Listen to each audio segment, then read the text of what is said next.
I read a quote from Arthur C. Clarke, which said that a sufficiently advanced technology is indistinguishable from magic, and that's really true. If you go back, say 300 years, the things that we take for granted today would be you'd be burned at the stake for.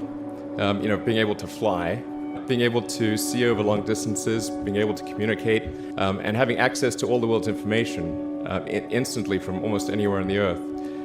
This is stuff that really would be magic, or would be considered magic in times past. In fact, I think it actually goes beyond that, because there are many things that we take for granted today that weren't even imagined in times past. They weren't even in the realm of magic. So it actually goes beyond that.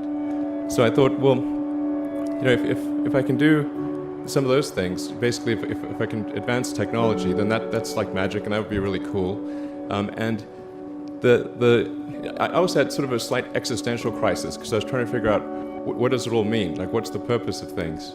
And I came to the conclusion that if we can advance the knowledge of the world, if we can do things that expand the scope and scale of consciousness, then we're better able to ask the right questions and become more enlightened, and that's really the only way forward. Being a multi-planet species and being out there among the stars is important for the long-term survival of humanity. But then the part that I find personally most motivating is that it creates a sense of adventure, and it makes people excited about the future. Work hard, like every waking hour. That's the thing I would say, particularly if you're starting a company. A natural human tendency is wishful thinking.